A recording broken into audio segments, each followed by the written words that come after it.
السلام علیکم دوستوں، welcome to the story tellers.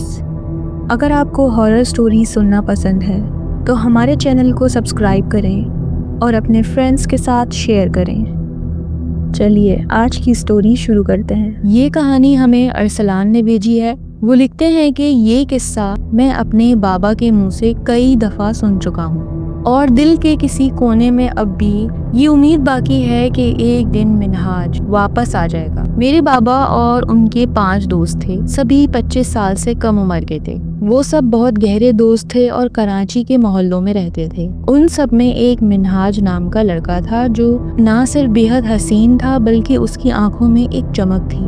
اس کے چہرے پر ہمیشہ ایک پرسکون مسکراہٹ رہتی تھی اور وہ ایک شاندار شاعر بھی تھا جس کے الفاظ کسی جھرنے کی طرح بہتے تھے، خود بخود اس کے ذہن میں اترتے تھے۔ وہ ان خداداد صلاحیتوں والوں میں سے تھا جو لفظوں کو تراش کر نہیں بناتے بلکہ لفظ خود ان کے پاس چلے آتے ہیں۔ اس کی ہر محفل میں اس کی شاعری کی دھاک بیٹھی رہتی تھی۔ سب منہاج کے دیوانے تھے لیکن منہاج کی بس ایک بہن تھی جو شادی کے بعد لاہور جا بسی تھی اور وہ کراچی میں اکیلا ہی رہتا تھا۔ اس کا گھر ہمیشہ صاف ستھرا اور کتابوں سے بھرا رہتا تھا۔ اس کی تنہائی میں اس کی شاعری ہی اس کا سچا ساتھی تھی۔ ایک دن اس کی شادی اس کی خالہ زاد عمیرہ سے ہو گئی۔ ان دونوں میں بے پناہ محبت تھی، ان کا رشتہ گہرا اور مخلص تھا۔ شام کو جب کراچی کی سرد ہوائیں چلتیں تو وہ دونوں چھت پر بیٹھ کر گھنٹوں باتیں کرتے۔ منہاج اپنی نئی نظمیں عمیرہ کو سناتا اور وہ مسکراتی اور اس کی تعریفیں کرتی تھی۔ منہاج کی خوشیوں میں عمیرہ کے آنے سے 4 چاند لگ گئے تھے۔ 1 سال بعد ان کا ایک بیٹا ہوا اور وہ لوگ بہت خوشی خوشی رہ رہے تھے، لیکن قسمت کو کچھ اور ہی منظور تھا۔ ایک بدقسمت حادثے میں جب عمیرہ اور وہ ننھا سا بچہ کراچی کی سڑک پر کہیں جا رہے تھے، ایک تیز رفتار گاڑی نے انہیں ٹکر مار دی اور ان دونوں کی ڈیتھ ہو گئی۔ خوشی کا ماحول ایک دم ماتم میں بدل گیا اور یہ صدمہ منہاج کے لیے اتنا بڑا تھا کہ وہ بالکل ٹوٹ گیا۔ دفنانے کے بعد منہاج اور اس کے دوست قبرستان میں عمیرہ اور بچے کی قبر پر کافی دیر تک موجود رہے۔ منہاج کی حالت اتنی خراب تھی کہ اسے اکیلا نہیں چھوڑا جا سکتا تھا۔ وہ قبر پر بیٹھا تھا اور اس کی آنکھوں سے آنسو بہے جا رہے تھے اور وہ سسک سسک کر ایسے شاعری کر رہا تھا جیسے اس کے اندر کا درد لفظوں میں ڈھل رہا ہو۔ اسی طرح بیٹھے بیٹھے رات ہو گئی اور منہاج کو صبر نہیں آیا۔ جب رات زیادہ ہو گئی اور ٹھنڈ بڑھنے لگی تو اس کے دوستوں نے بڑے مشکل سے اسے سنبھالا اور گھر لے کر آ گئے۔ کچھ رشتہ دار سویم تک منہاج کے ساتھ رہے۔ اس دوران وہ مسلسل قبر پر جاتا رہا، دن ہو یا رات، اور اس کی شاعری کا سلسلہ بھی جاری رہا۔ بڑے بزرگوں نے اسے سمجھایا، تسلی دی، لیکن وہ ہوش میں ہی کب تھا۔ وہ صدمہ اس کے لیے بہت بڑا تھا جس سے نکلنا اس کے لیے ناممکن ہو گیا تھا۔ جب مہمان چلے گئے تو منہاج بالکل اکیلا رہ گیا۔ اس کی تنہائی اب اور بھی بڑھ گئی، اس کی آنکھوں سے نیند غائب ہو گئی، کھانا پینا چھوڑ دیا اور اس کی حالت پاگلوں جیسی ہو گئی۔ وہ گھنٹوں اپنے کمرے میں بند رہتا یا کبھی کبھی بے مقصد گلیوں میں بھٹکتا۔ پھر اچانک اس کے دوستوں نے کچھ دنوں بعد ایک عجیب تبدیلی محسوس کی۔ منہاج واپس سے بہت خوش رہنے لگا تھا۔ پہلے تو انہوں نے سوچا کہ وقت کے ساتھ شاید اس کے زخم بھر رہے ہیں اور اسے نارمل سمجھ کر نظر انداز کرتے رہے، لیکن اس کی یہ خوشی عجیب تھی۔ جب معاملہ کچھ گڑبڑ لگا تو میرے بابا نے ایک دن اس سے پوچھ ہی لیا، منہاج کیا تم ٹھیک ہو؟ کیا تمہیں کچھ چاہیے؟ منہاج نے ایک سرد مسکراہٹ کے ساتھ انہیں دیکھا اور جواب دیا، عمیرہ واپس آ گئی ہے اور میں بہت خوش ہوں۔ اب تم لوگ مجھ سے دور رہا کرو، اس کو تم لوگ پسند نہیں۔ یہ سن کر دوست حیران رہ گئے، انہیں یقین نہیں آیا۔ عمیرہ نے تو کبھی زندگی میں بھی ان سے دور رہنے کو نہیں کہا تھا، وہ تو سب سے ملنے جلنے والی تھی، تو منہاج نے یہ بات کیسے بنا لی؟ ان کے دماغ میں ہزاروں سوالات اٹھنے لگے۔ دوستوں کی زندگیاں اپنی اپنی رفتار سے چلتی رہیں، لیکن منہاج نے اب ان سے ملنا چھوڑ دیا تھا۔ جب وہ اس کے دروازے بجاتے یا آوازیں دیتے وہ باہر ہی نہیں آتا تھا۔ صبح کو فجر کی نماز کے لیے جانے والے لوگوں نے عجیب و غریب باتیں بتانا شروع کر دی۔ انہوں نے بتایا کہ منہاج روز فجر کی ہلکی روشنی میں کہیں سے واپس آ رہا ہوتا ہے اور اس کے ہاتھ میں ایک بڑا سا شاپر بھی ہوتا ہے، اور یہ بھی بتایا کہ اس کا حال بہت برا ہے، اس کے بال الجھے ہوئے، چہرہ میلا اور آنکھیں گہری جیسی، کئی دنوں سے نہ نہایا ہو اور نہ کوئی شیو وغیرہ کی ہو، جبکہ منہاج تو ہمیشہ سے صفائی پسند اور باقاعدگی سے خود کا خیال رکھنے والا لڑکا تھا۔ یہ سن کر سارے دوست پریشان ہوئے اور ایک دن فجر سے پہلے اس کو پکڑنے کے لیے جمع ہو گئے۔ انہوں نے منہاج کے گھر کے قریب 1 گھنٹہ انتظار کیا۔ جیسے ہی وہ گھر سے باہر آیا اس کی حالت دیکھ کر ان کا دل بیٹھ گیا۔ وہ بالکل بدحال سا تھا۔ ان لوگوں نے اسے زبردستی پکڑ کر اپنے ایک جاننے والے دوست کی دکان پر لے گئے جو اس وقت خاص طور پر کھلوائی گئی تھی۔ وہاں انہوں نے اس کا ہیئر کٹ اور شیو کروائی۔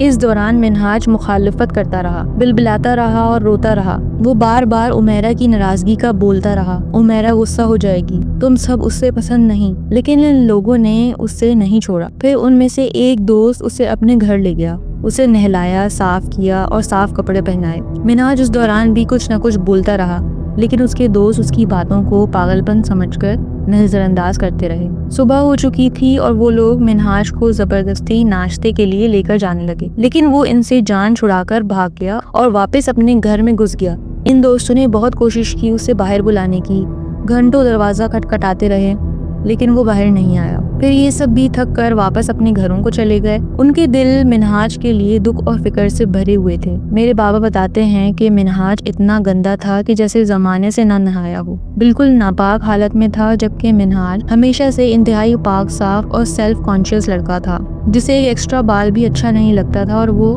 نماز اور اذکار میں بہت پنکچوئل تھا۔ سب منہاج کے لیے بہت پریشان تھے اور بچپن کی دوستی کی وجہ سے اسے اس حال میں چھوڑنے پر راضی نہیں تھے۔ اگلے ہی دن انہوں نے منہاج کے گھر میں ٹیرس سے کود کر جانے کا پلان بنایا، جو اس وقت بہت عام اور آسان انٹری پوائنٹ تھا۔ ان کا ارادہ منہاج کو کسی ہاسپٹل میں جمع کروا کر علاج کروانے کا تھا، کیونکہ انہیں یقین ہو گیا تھا کہ وہ ذہنی طور پر ٹھیک نہیں ہے۔ جب یہ لوگ منہاج کے گھر میں ٹیرس کے ذریعے داخل ہوئے تو اندر کا منظر دیکھ کر ان کی چیخیں نکل گئی تھی۔ پورے گھر میں ایک عجیب سی سڑیلی ہوئی بدبو پھیلی ہوئی تھی جو کھڑا ہونا بھی مشکل کر رہی تھی۔ ان کی نظروں کے سامنے گھر میں جگہ جگہ انسانی ہڈیاں بکھری ہوئی تھیں، کہیں ٹوٹی ہوئی، کہیں ادھوری۔ کچن میں تو اور بھی خوفناک منظر تھا، چھوٹے چھوٹے ٹکڑوں میں کٹی انگلیاں نظر آ رہی تھی، خون کے سوکھے ہوئے داغ بھی تھے۔ اس حال میں بھی ان دوستوں نے ہمت نہیں ہاری اور انہوں نے جو کچھ پریئرز آتی تھی جلدی سے پڑھنا شروع کیا اور منہاج کو ڈھونڈا۔ وہ اپنے بیڈ روم میں ایک کونے میں ڈر کے مارے بیٹھا رو رہا تھا۔ اس کے جسم پر ایک بھی کپڑا نہ تھا اور پورا جسم نیل کے نشانوں سے بھرا ہوا تھا،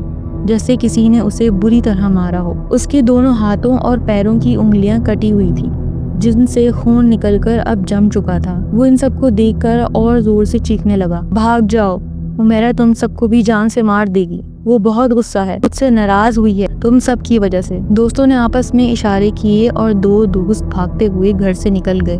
باقی سب منہاج گرد ایک سرکل بنا کر زور زور سے جو کچھ آتا تھا پڑھنے لگے۔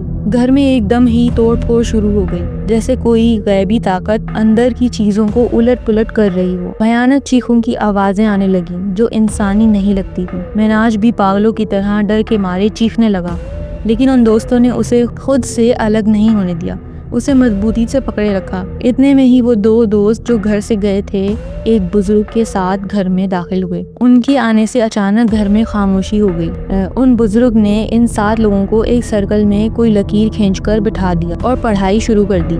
اس دوران بابا بتاتے ہیں کہ انہوں نے بہت خطرناک چیخیں سنی اور بہت کچھ عجیب بھی دیکھا۔ ہمارے آس پاس پتہ نہیں کون سی خوفناک مخلوقات جمع ہونے لگی۔ بہت شور تھا، ہوا میں ایک گندی بدبو پھیل گئی تھی جس سے دم گھٹتا تھا اور جان بس نکل رہی تھی۔ وہ مخلوقات ہمارے قریب آنے کی کوشش کر رہی تھی لیکن لکیر کے باہر ہی رک جاتی تھی، ایسا بابا نے بتایا۔ وہ بزرگ پھر ہم سے مخاطب ہوئے، ان کی آواز میں ایک افسوس بھی تھا۔ انہوں نے بتایا کہ منہاج جب قبر پر شاعری کرتا تھا تو اس کی بدروح کا اس پر دل آ گیا۔ اس بدروح نے منہاج کا درد کا فائدہ اٹھایا اور اس کی اجازت سے ہی اس گھر میں داخل ہوئی ہے، ورنہ وہ پہلے بہت کمزور تھی۔ منہاج اسے عمیرہ سمجھ کر لے آیا، بزرگ نے کہا، اور یہ روح اسے مکمل طور پر اپنے قبضے میں کر چکی ہے۔ انہوں نے بتایا کہ منہاج روز رات کو اندھیرے میں قبروں سے ہڈیاں نکال لاتا تھا اس بدروح کے کہنے پر، اور وہ اسے لیے بغیر نہیں جائے گی۔ بزرگ نے نہایت افسوس سے کہا کہ وہ جو کچھ بھی کر لیں اس سے زیادہ دیر تک نہیں بچا سکتے، اس روح کی پکڑ بہت مضبوط ہو چکی تھی۔ خیر، بزرگ منہاج کو اپنے گھر لے گئے اور سارے دوست ان کے ساتھ مل کر منہاج کی حفاظت کرنے لگے۔ ان کا مقصد تھا کہ منہاج کو اس حدود سے باہر نہ نکلنے دیں جہاں وہ بدروح اسے اپنے ساتھ لے جا سکے۔ وہ دن رات اس پر پہرا دیتے، اسے قرآن کی آیت سناتے اور اس کے لیے دعائیں کرتے، لیکن ان کی ہر کوشش ناکام گئی۔ ایک رات جب وہ تھک کر سو گئے تو اگلی صبح منہاج انہیں اپنی جگہ پر نہیں ملا۔ کمال کی بات یہ تھی کہ دروازے اندر سے بند تھے اور کھڑکیاں بھی، تو وہ گیا کہاں؟ کوئی نشان نہیں تھا، کوئی آواز نہیں، بس وہ غائب ہو گیا تھا، اور منہاج آج تک بھی واپس نہیں آیا۔ بزرگ بتاتے ہیں کہ وہ رات کے اندھیرے میں واپس عمیرہ کے روپ میں آ کر منہاج کو لے گئی ہے، اور منہاج اب کبھی واپس نہیں آئے گا۔ اس بدروح نے اسے اپنی دنیا میں کھینچ لیا ہے۔ منہاج کا گھر بھی آج تک موجود ہے، وہ پرانے کراچی کے محلے میں، لیکن وہاں کوئی نہیں رہ سکا کبھی۔ لوگوں نے کئی بار کوشش کی، لیکن ہر بار کوئی نہ کوئی عجیب حادثہ یا واقعہ پیش آیا، اور آج بھی وہ بند اور خالی ہے۔ اس کی دیواریں شاید آج بھی منہاج کی سسکیاں اور اس بدروح کی سرگوشیاں سناتی ہوں گی۔ تو دوستوں، یہ تھی آج کی کہانی۔ امید ہے آپ کو کہانی پسند آئی ہوگی۔ اگلی کہانی تک کے لیے اپنا بہت سارا خیال رکھیں۔ اللہ حافظ۔